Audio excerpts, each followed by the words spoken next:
যাদের মামার বাড়ি এই বাংলা ছাড়া তাড়াতাড়ি নারে তাকবীর।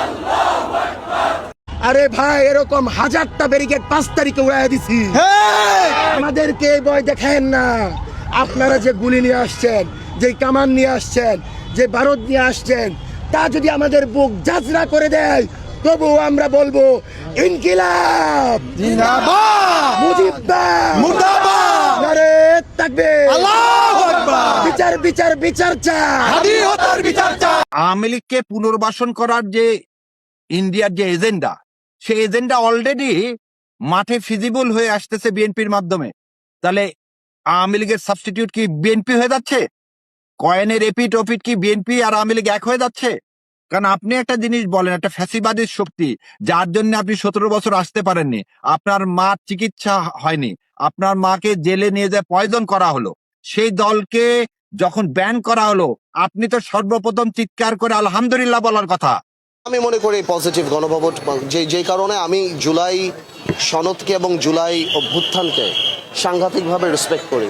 আমি গণভোটে হ্যাঁ ভোটের পক্ষে আমি, বাট সরকারের তরফ থেকে বা রাজনৈতিক দল বা সবার তরফ থেকে আমার মনে হয় না অত ক্যাম্পেইন হচ্ছে গণভোটে। সালাউদ্দিন সাহেব বিএনপির উনি বললেন ভারত আমাদের বন্ধু রাষ্ট্র।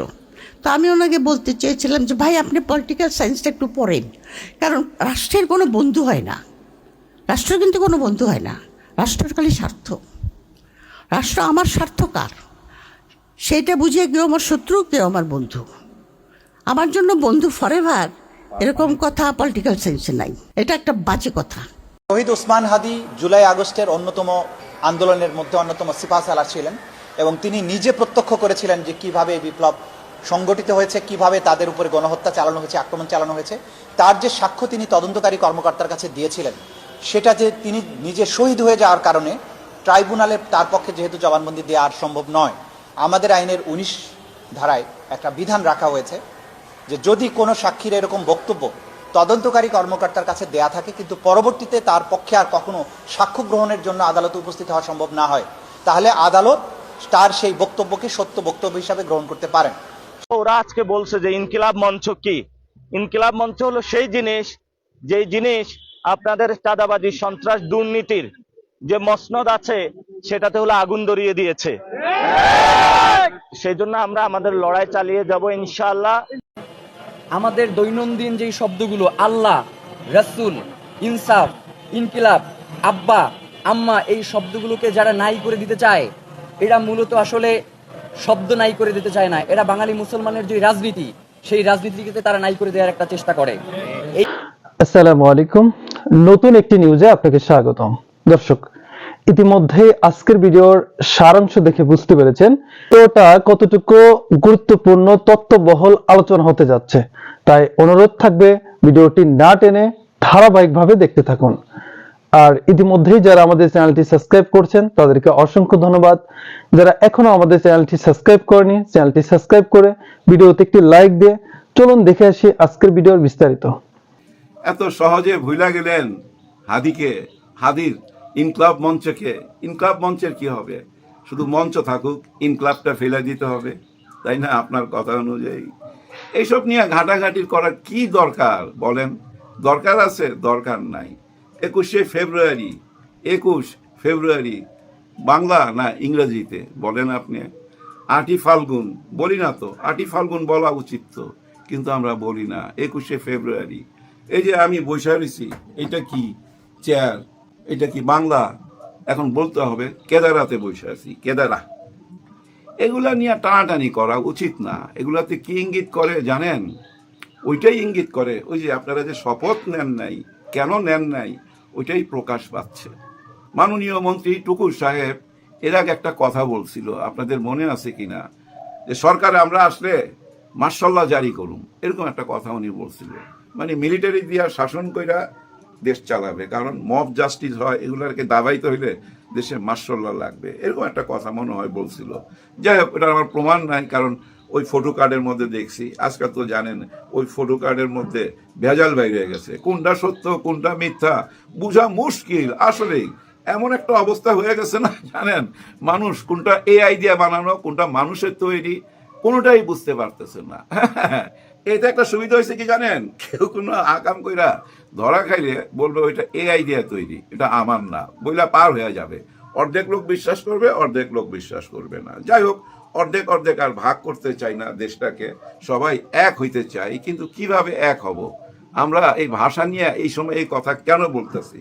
আমরা কি হাদিকে অস্বীকার যাচ্ছি? হাদির মৃত্যুর বিচারটা হবে না, এভাবেই পার হয়ে যাবে। ইনকলাব মঞ্চ, ইনকলাবই যদি ফালায় দেয় মঞ্চ রাইকা কি করুম, তার মানে কি এই বিচার হবে না? ওই যে শপথ নেয় নাই, ওইটারও কিন্তু একটা ইঙ্গিত দেয় এখানে।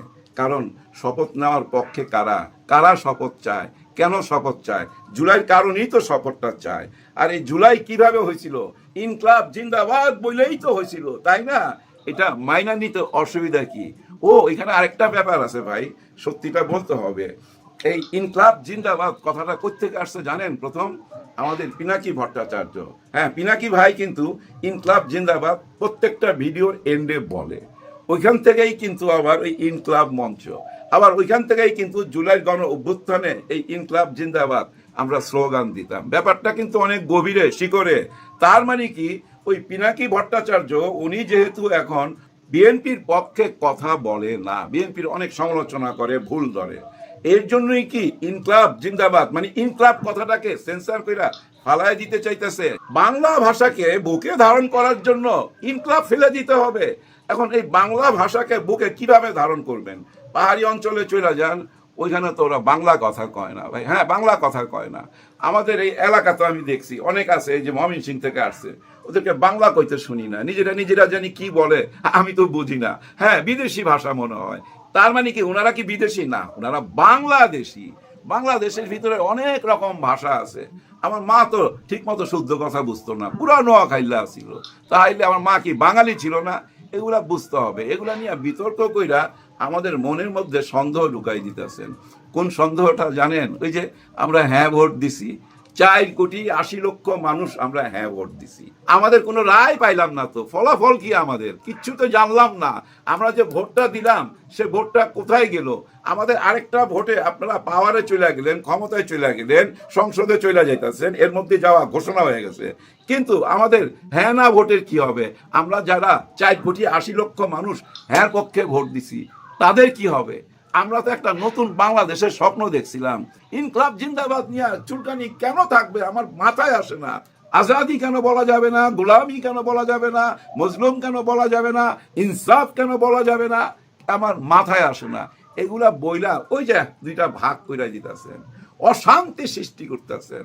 আমি অনুরোধ করব মাননীয় প্রধানমন্ত্রীর কাছে, বর্তমান মাননীয় প্রধানমন্ত্রী, হ্যাঁ ভাই অনেক বছর পর, প্রায় 3 যুগ পর একজন পুরুষ প্রধানমন্ত্রী পাইছি, যার জন্য ওনার কাছে আমার দাবি বললি কিছু কথা বলেন, এমন ভাবে বলেন যেন ভূমিকম্প তৈরি হয়ে যায় চারিদিকে। হ্যাঁ ভূমিকম্প, ওই নরসিংদীর ভূমিকম্প সারা বাংলাদেশে হইতে হবে।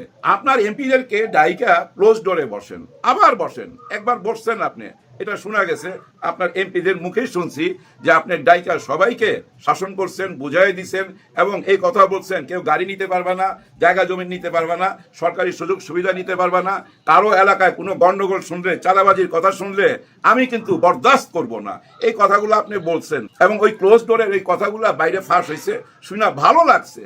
কিন্তু বাস্তবে অন্য চিত্র আপনি নিজেই দেখতে পারতেছেন যে আপনার কর্মীরা বাস্তবে আপনাকে না সুন্দর একটা বাংলাদেশ গড়তে দিবে না, বাধা দিবে, বারবার বাধা পাবেন আপনি, আপনার লোকই আপনাদেরকে বাধা দিবে। দেখেন বিরোধী দল জামাতে ইসলাম শহীদ মিনারে গেছে, আগে ওনারা যাইতো না, এখন গেছে। এখন যাওয়াটাকে সুস্বাগতম জানাইতে হবে, উৎসাহ দিতে হবে, প্রশংসা করতে হবে। ওইটাকে যদি প্রশ্নের মুখে ফেলা দেন তাহলে তো ভাই যারা আসতো না এই শহীদ মিনারে তারা আর কোনোদিনই আসবে না। কারণ ওনারা দেখতে পাইতেছে যে আপনারা যে শহীদ মিনারে কেউ গেলে অপমান হইতেছে, বাইরে থেকে বিভিন্ন রকম স্লোগান দিতেছে। জামাতের আমির সাহেব এবং এই 11 দল থেকে নাহিদ ইসলাম ওনারা যখন গেছিল বাইরে থেকে অনেক রকম সাউন্ড আসছে, ওই সাউন্ডগুলা ভালো না। ওই সাউন্ডগুলা দিয়েই কিন্তু গত 54 বছর 55 বছর এই দেশটা চালাইছেন, ভয় ঢুকায়া, ডর দেখায়া, আয়না ঘর বানায়া, ওই যে শীত লক্ষাতে এই কইরা সিমেন্ট ঢুকায়া পানিতে ভাসায়া দেওয়া, ডুবাইয়া দেওয়া, এইসব ভয় ভীতি দেখায়া অনেকেই অনেক কিছু করছে। কিন্তু সেই দিন তো নাই। হ্যাঁ ইনকলাব জিন্দাবাদের দিন এখন। আপনারা যতই মুছতে চান মুছতে পারবেন না। তো হাদিকে মুছতে পারবেন, কারো মন থেকে মুছতে পারবেন না। 24 জুলাইকে অস্বীকার যায়া কোনো কিছু করতে পারবেন না। হ্যাঁ, কোনো কিছু করতে পারবেন না, কারণ আপনারা কথা দিচ্ছেন। বিশেষ করে মাননীয় প্রধানমন্ত্রী আপনি নিজে বলছেন সবাইকে হ্যাঁ ভোট দিতে, আপনি নিজে বলছেন, আপনার কথা আপনাকে রাখতেই হবে। আমার বিশ্বাস আপনার দলের ভিতরে হয়তো অনেকেই চায় না, কিন্তু আমার মনে হয় আপনি যদি বলেন, আপনি যদি চান, কেউ আটকাইতে পারবে না। আপনি স্বীকৃতিটা দিয়ে দেন, শপথটা নিয়ে নেন, দেখবেন পুরা দেশ আপনার পক্ষে থাকবে। 5টা বছর শান্তিতে দেশ চালাইতে পারবেন। আর বর্তমানে যারা ভাই রংবাজি কইরা বেড়াইতেছেন, যা ইচ্ছা তাই বলতেছেন, যা ইচ্ছা তাই করতেছেন, আপনারা মনে করছেন ওরা হাইরা গেছে, গর্তের মধ্যে ঢুকিয়া গেছে। আপনারা মনে করছেন ওই যে 5ই আগস্টে যেভাবে আওয়ামী লীগ পালায়া চলে গেছিল, ঠিক সেইভাবে জামাত ইসলাম ওই 11 দল গর্তের মধ্যে ঢুকিয়া গেছে, লুকাইয়া গেছে, বিদেশ চলে যাইতেছে, কেউ আর রাজনীতিতে নাই, এরকম কিছু মনে হইতাছে না।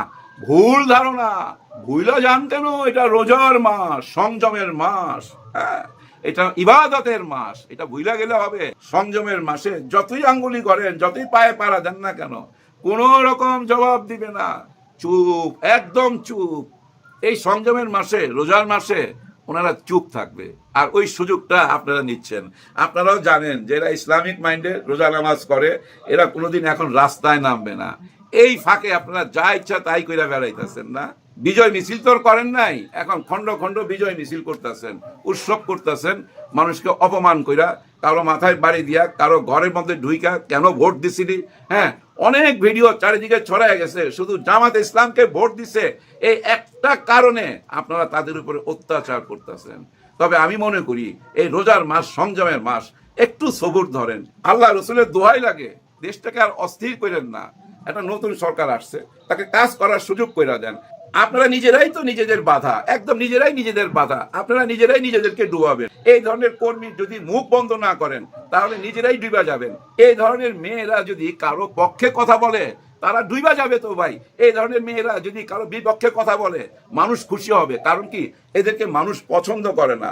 এদের মুখ এখনই থামায়া দেন, এদের কারণে আপনাদের রাজনৈতিক সম্পর্কটা আরো দূরত্ব বাড়বে। হ্যাঁ, দূরত্ব বাড়বে, এটা ঈদের পরেই দেখতে পাবেন। ওই যে আবার ওই এক কথা বইলা বানাইলাম, ঈদের পরে আন্দোলন, ঈদের পরে আন্দোলন, না, ওরকম কিছু না। এরা ফাও আওয়াজ দিবে না, সহ্য করবে, সহ্য করবে, একদম ঈদ পর্যন্ত সহ্য করবে। ঈদের পরে আবার ইনকলাব জিন্দাবাদ বইলা রাস্তায় নাইমা পড়বে। অনেক মায়ের বুক খালি হয়েছে, তো ভুইলা গেলে হবে? ওই যে একটা ভিডিও দেখাইলাম, এক মা তার সন্তানকে খুঁজা পাইছে, তাও কি কবর খুঁজা পাইছে সন্তানের। 15 মাস পরে, 1.5 বছর পরে সন্তানের কবর খুঁজা পায়া হাও মাও কইরা কাঁদতাছে, মাটি আঁকড়াইয়া ধইরা। এগুলো অস্বীকার যাইতে পারবেন? আপনাদের বিবেকে বাধা দিবে না? নিশ্চয়ই বিবেকে বাধা দিবে। আমার বিশ্বাস, ব্যক্তিগত বিশ্বাস, ওনারা সংসদে যায়া জুলাই সনদপত্রের স্বীকৃতি দিবে। নিশ্চয়ই সংসদে সেই এসির মধ্যে সবাই দাঁড়ায়া নতুন কইরা আবার শপথ নিবে, এইটুকুই আশা করি। যদি এইটুক আশা পূরণ না করেন, তাহলে অভিশাপ আসবে। হ্যাঁ, অভিশাপ নাইমা আসবে। আর কিছু বলতে চাই না। সবাই জন্য সবাই দোয়া করবেন। আল্লাহ হাফেজ।